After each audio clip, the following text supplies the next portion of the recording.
So these are the things that might be damaging your chances of securing the role that you genuinely want, and you might not be aware of them. So I'm in internal recruitment. I've noticed some patterns. So I'm gonna try and help you and rant a little bit. But anyways, the first one is essentially availability. Like the amount of people that I'll ask for their availability and they'll give me like an hour the next day, or just something completely useless like that. I'll ask for availability in UK time. They'll ignore that and give me it in their local time.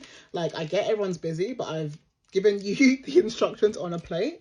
Like just read the email and reply with something that's appropriate. I completely understand, like, again, everyone's super busy, but a lot of times by the time you come back and forth with me and giving me the right availability, someone else might have been progressing to the process, but because you've been not been able to read the instructions and like taken long to get back on that email, you're now either behind or potentially can get rejected because you haven't kind of been speedy enough with that. So little things like that can generally impact your chances. And the next is when it comes to like discrepancies on your CV, your LinkedIn, and in an interview. I don't want to spend the whole interview like fact checking. Oh, like, did you actually work at this place? Like, when did you stop working there? Like, what happened? Da, da, da, da.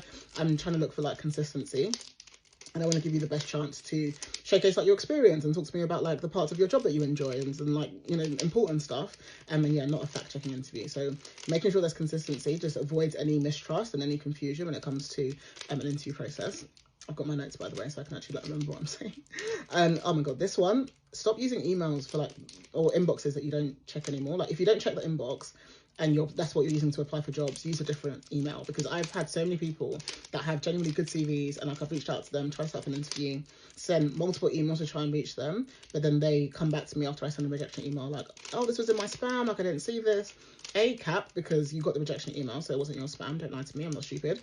B, that's cool, but if you checked your email, then you would have seen that I was like really excited to speak with you, and by the time you come back, maybe like the role's been filled or you've just been rejected because you've been unresponsive. And some companies don't go back on rejections for any reason, so it's like, don't ruin your chances because you weren't checking your inbox, whether it's like a student email or it's an inbox that you just use purely for job applications. That's cool, just make sure that you check that inbox.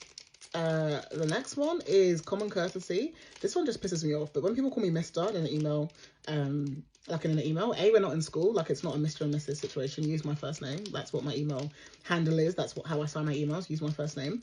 And B, like just attention to detail. Like read the email again. When you're applying for jobs, same thing. Like check the company name that you're putting. I've made that mistake the same when I was applying for jobs, but like little things like that, just check the company name in your cover letter and your application so you're not making like dumb mistakes like that.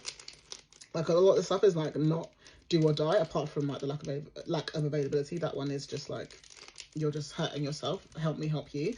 But that's more of like a pet peeve for me. So that's my rant of the day.